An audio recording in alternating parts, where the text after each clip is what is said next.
Billiard. I got so much motherfucking design on right now.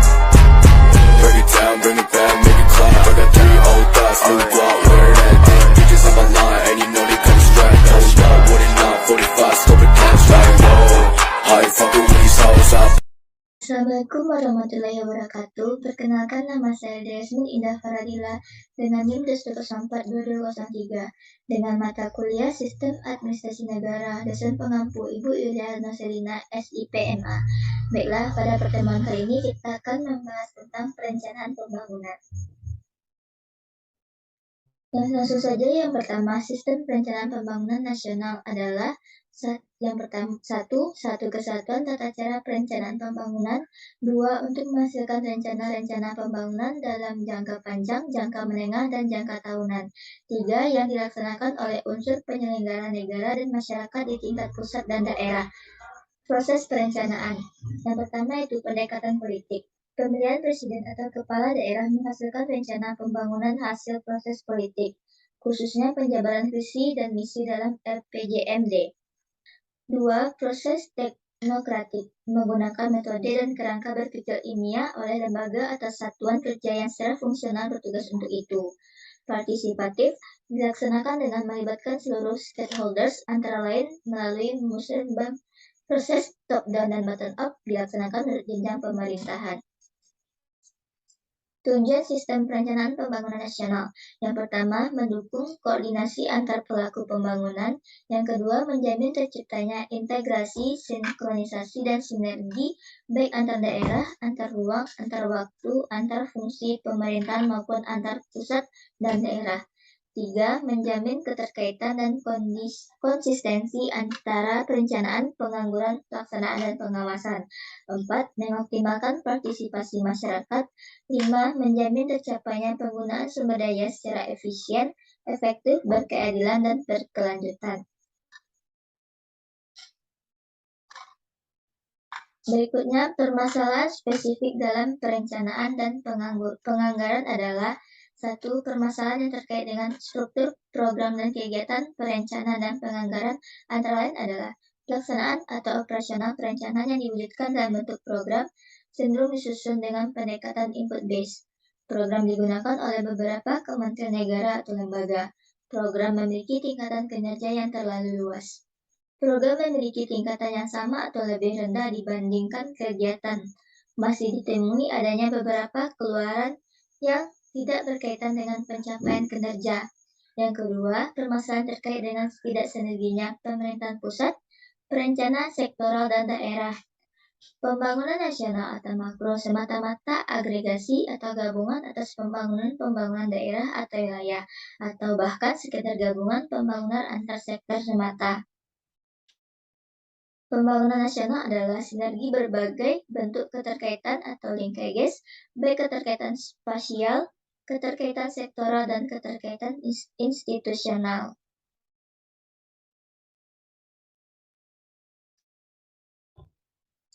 Yang ketiga, perubahan lingkungan strategis nasional dan internasional yang perlu diperhatikan antara lain demokratisasi. Proses perencanaan pembangunan dituntut untuk disusun secara terbuka dan melibatkan semakin banyak unsur masyarakat. Otonomi daerah, perencanaan pembangunan dituntut untuk selalu sinkron dan sinergi antara pusat, provinsi, dan kabupaten. Globalisasi, perencanaan pembangunan dituntut untuk mampu mengantisipasi kepentingan nasional dalam kancah persaingan global. Perkembangan teknologi, perencanaan pembangunan dituntut untuk selalu beradaptasi dengan perubahan teknologi yang cepat. Tantangan perencanaan pembangunan. Menghadapi dinamika perubahan serta kompleksitas permasalahan pembangunan nasional tersebut di atas, maka SPPN dituntut untuk mampu mengalokasikan sumber daya pembangunan ke dalam kegiatan-kegiatan melalui kelembagaan dalam konteks untuk mencapai masa depan yang diinginkan. Fleksibel dengan horizon perencanaan ditetapkan sehingga tidak terlalu kaku dengan penerapan konsep pembangunan jangka pendek, menengah, dan panjang. Memperluas dan mendiseminasikan kemampuan perencanaan ke seluruh lapisan masyarakat. Peran lembaga pemerintah dalam pembangunan. ada beberapa instansi di kalangan pemerintahan selain Kementerian Perumahan Rakyat yang secara langsung mempunyai peran penting dalam penyediaan RSH dan perumahan pada umumnya. Pihak-pihak yang dibahas dalam hal ini adalah BPN, Departemen Keuangan, Departemen Dalam Negeri, Pemerintahan Daerah, dan DPR atau DPRD. Yang pertama, 1. Badan Pertahanan Nasional. Secara garis besar, penyelenggaraan tugas di bidang pertahanan dan sifatnya dapat dikelompokkan dalam 5 hal, yaitu kebijakan, pelayanan, penataan, dan pengandalian atau penertiban. Kelima hal tersebut meliputi 168 jenis pelayanan di bidang pertahanan yang dilakukan oleh Badan Pertahanan Nasional kepada masyarakat. Ke-168 jenis pelayanan itu dilaksanakan oleh Badan Pertahanan Nasional Pusat sebanyak 28 jenis, oleh Kantor Wilayah Badan Pertahanan Provinsi sebanyak 40 jenis, dan oleh Kantor Pertahanan Kabupaten atau Kota sebanyak 100 jenis pelayanan. Yang kedua, Departemen Keuangan. Direktorat Jenderal Pajak Departemen Keuangan mempunyai kontribusi penting dalam pemenuhan kebutuhan rumah bagi MPR dengan cara memberikan fasilitas pembebasan pajak terkait dengan pembangunan dan pembelian RSH. Pajak-pajak terkait dengan pembangunan dan pembelian rumah adalah PPN, PPB, dan BPHTB, Direktorat Jenderal Pajak 2005. Yang ketiga, Departemen Dalam Negeri. Sebelum era reformasi, Departemen Dalam Negeri juga ikut serta memberikan perhatian besar pada masalah perumahan yang menjadi tanggung jawab pemerintah daerah. Beberapa peraturan Departemen Dalam Negeri yang terkait dengan pembangunan perumahan adalah Permendagri Nomor 1 Tahun 1987 tentang penyerahan prasarana lingkungan, fasum dan fases perumahan kepada pemerintah daerah yang menjamin adanya kriteria prasarana lingkungan, fasum dan fases yang harus diserahkan kepada daerah. Permendagri Nomor 3 Tahun 1987 tentang penyediaan dan pemberian hak atas tanah untuk keperluan perusahaan pembangunan perumahan yang menjamin kepastian hukum dalam pembangunan perumahan termasuk izin lokasi. Yang keempat, pemerintah daerah. Dalam Undang-Undang Nomor 32 Tahun 2004 tentang pemerintahan daerah, urusan perumahan termasuk salah satu urusan pemerintahan yang diserahkan dan menjadi tanggung jawab dan urusan rumah tangga daerah.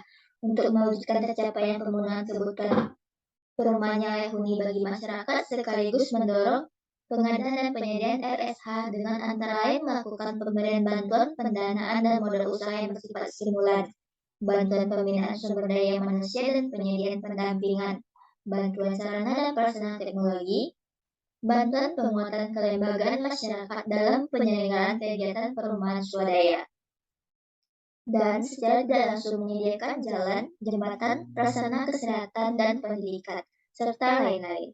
Yang kelima, DPR dan DPRD. Pengadaan perumahan bagi masyarakat berpenghasilan rendah tidak hanya menjadi tanggung jawab pemerintah, melainkan juga menjadi tanggung jawab pembuatan peraturan yaitu DPR dan DPRD. Alni Ahmad 2005. Secara umum, peran DPR-DPRD adalah mewakili rakyat dalam membuat peraturan perundang-undangan, mengalokasikan anggaran untuk bantuan perumahan bagi masyarakat berpenghasilan rendah, dan melakukan pengawasan terhadap kebijakan dan kegiatan pembangunan pemerintah. Materi berikutnya, kolaborasi antar pemerintah, swasta, dan masyarakat dalam implementasi kebijakan pemerintah. Pembangunan di Indonesia yang telah berlangsung selama setengah abad menjadi hal utama dalam usaha untuk memajukan kehidupan masyarakat. Seringkali, kemajuan yang dimaksud terutama ditafsirkan sebagai kemajuan material. Dalam hal ini, pembangunan seringkali diartikan sebagai kemajuan yang dicapai oleh masyarakat di bidang ekonomi. Pembangunan meliputi dua unsur pokok, yaitu pertama, masalah materi yang akan dihasilkan dan diberikan, kedua, manusia yang menjadi manusia pembangun. Fenomena lainnya yaitu pembangunan yang terselenggara sejak Orde Lama hingga Orde Baru dan bahkan Orde Reformasi saat ini belum memiliki orientasi pada tujuan peningkatan kesejahteraan masyarakat dan berwawasan lingkungan pembangunan yang berkelanjutan, yang pada akhirnya pembangunan yang bergulir selama beberapa dekade terakhir menjadi tidak berkualitas. Salah satu indikatornya, meskipun pertumbuhan ekonomi umumnya relatif stabil dari tahun ke tahun, namun kesejahteraan rakyat belum terwujud secara real.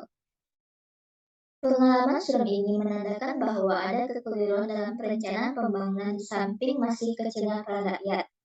Keterbatasan peran dalam melibatkan masyarakat membuat kebijakan yang lahir dari proses pembangunan menjadi sesuatu permasalahan kompleks yang justru menghambat kreativitas masyarakat untuk melakukan yang terbaik dalam pembangunan tersebut. Hal ini terutama disebabkan pada saat pengambilan keputusan terkait kebijakan pembangunan, masyarakat tidak dilibatkan yang akhirnya menghasilkan keputusan sepihak, termasuk dalam perencanaan pembangunan. Dalam pendekatan paradigma baru, memulai era baru pembangunan setelah terjadi kegagalan pada era sebelumnya, kini selalu didahului dengan proses perencanaan program secara matang, terukur dan sistematis serta melibatkan masyarakat untuk tahap pengambilan keputusan atau disebut dengan decision making. Orientasi pembangunan sekarang beralih pada people centered atau biasa pula disebut community based development. Pembangunan yang bertumpu pada masyarakat atau dikenal dengan community based development atau CBD, yaitu pembangunan berbasis komunitas merupakan paradigma pembangunan baru yang saat ini banyak digunakan dalam proses pembangunan. Dalam pendekatannya, rakyat didorong untuk aktif terlibat dalam keputusan-keputusan dalam proses pembangunan, baik dalam tahap perencanaan, pelaksanaan 51 bangunan, maupun pemeliharaan. Menurut Sumo Diningrat tahun 1996, pembangunan yang berorientasi pada masyarakat memberikan kesempatan pembangunan sesuai tingkat kemampuannya. Tujuan pembangunan dengan pendekatan partisipasi adalah dalam rangka untuk mempercepat terciptanya iklim pembangunan yang mendorong pada upaya memberi ruang dan akses yang lebih luas bagi masyarakat untuk ikut menentukan arah kebijakan pembangunan yang sesuai kebutuhannya. Berkaitan dengan reformasi pembangunan, terutama dengan adanya kebijakan otonomi daerah, maka pembangunan daerah lebih diarahkan pada bagaimana pembangunan daerah bisa diprogramkan, sehingga mampu mendorong daerah untuk tumbuh secara mandiri berdasarkan potensi sosial ekonomi, karakteristik daerah yang dimilikinya. Dalam upaya melaksanakan pembangunan daerah sesuai tuntutan masyarakat atau dalam rangka menyediakan pelayanan publik, pemerintah memiliki sejumlah keterbatasan dan sumber daya dan kemampuan untuk mewujudkan. Untuk itulah, dibutuhkan peran serta dari semua komponen, baik swasta maupun masyarakat untuk turut berperan dalam aktivitas pembangunan, terutama pada bidang-bidang pembangunan yang memang belum bisa ditangani pemerintah atau bidang pembangunan yang akan lebih efisien dan efektif jika dilaksanakan oleh pihak swasta atau masyarakat. Domain swasta dan masyarakat menjadi kunci penggerak roda perekonomian masyarakat. Sinergitas dan kolaborasi ini tidak hanya pada tataran implementasi, tapi harus dimulai sejak tahap perencanaan pembangunan. Dalam upaya mencapai keberhasilan pembangunan, partisipasi masyarakat mutlak diperlukan, yaitu mencakup yang pertama, partisipasi dalam proses pembangunan, kedua, partisipasi dalam pertanggungjawaban hasil pembangunan, tiga, partisipasi dalam menerima hasil kembali pembangunan. Partisipasi masyarakat dalam pembangunan tentu disesuaikan dengan kapasitas masing-masing, yaitu masyarakat tertentu diberi kesempatan untuk berpartisipasi dalam perencanaan pembangunan dan berkaitan lain dan masyarakat lainnya berpartisipasi dalam pelaksanaan pembangunan. Kolaborasi yang dibangun berimplikasi pada peningkatan kesejahteraan masyarakat. Masyarakat harus diberi kesempatan lebih besar untuk berpartisipasi baik dalam perencanaan maupun pelaksanaan pembangunan, terutama untuk menilai sejauh mana pembangunan maupun memperbaiki kondisi sosial ekonomi masyarakat, meningkatkan kemampuan masyarakat untuk berpartisipasi dalam pembangunan, dan meningkatkan kemampuan masyarakat untuk memanfaatkan kesempatannya berpartisipasi dalam pembangunan. Kolaborasi pemerintah daerah dan swasta dilaksanakan dengan tujuan untuk mencapai sasaran pembangunan nasional serta meningkatkan hasil pembangunan. Otonomi daerah memberikan kewenangan kepada daerah untuk mengatur dan mengurus kepentingan masyarakat dalam rangka meningkatkan kesejahteraan masyarakat. Ketergantungan kabupaten atau kota terhadap dana perimbangan dari pusat masih tinggi. Untuk membiayai pertumbuhan ekonomi, sebagian besar 80% diantaranya berasal dari masyarakat, termasuk swasta. Sedangkan urusan wajib atau pelayanan dasar meliputi kesehatan, pelayanan pendidikan, lingkungan hidup, pekerjaan umum, dan perhubungan. Pengembangan ekonomi lokal serta pelayanan pendidikan dan kesehatan merupakan bidang-bidang yang bisa dikerjasamakan dengan dunia usaha dan masyarakat dalam rangka meningkatkan kesejahteraan rakyat.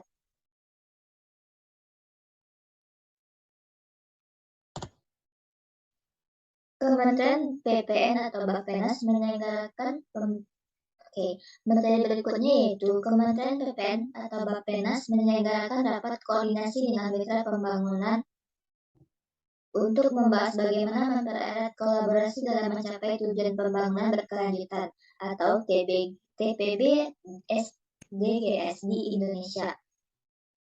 Mitra pembangunan yang dilibatkan dalam pertemuan ini diantaranya dari Lembaga Perserikatan Bangsa-Bangsa di Indonesia, Kedutaan Besar Negara-Negara ASEAN, Kedutaan Besar Negara-Negara Sahabat yang merupakan mitra pembangunan Indonesia dari benua Australia, Eropa, Afrika, Asia, dan Amerika.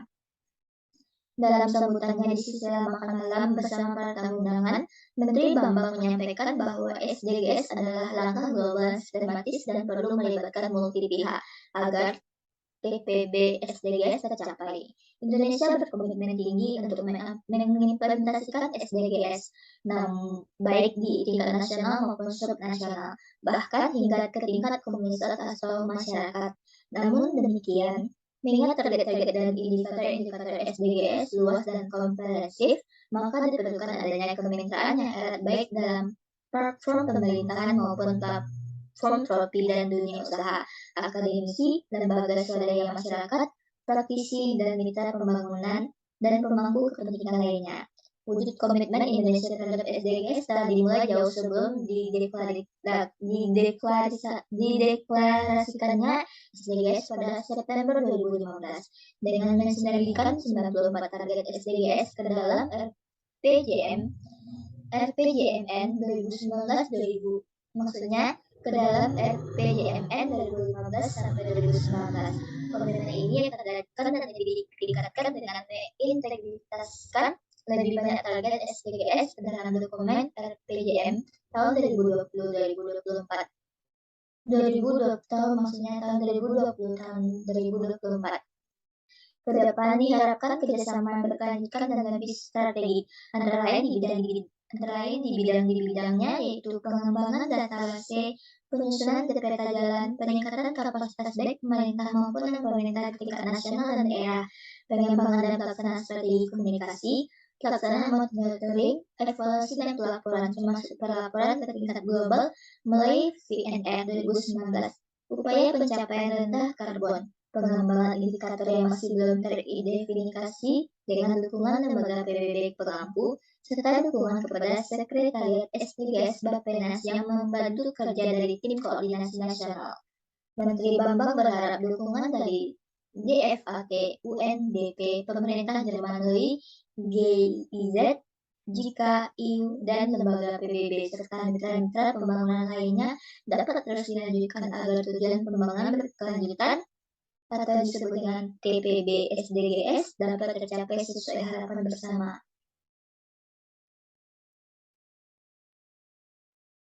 Baiklah, sekian dari saya. Apabila ada salah pengucapan, kata dan janggalnya dalam penyampaian, mohon dimaafkan. Wabillahi taufiq wal hidayah. Assalamualaikum warahmatullahi wabarakatuh.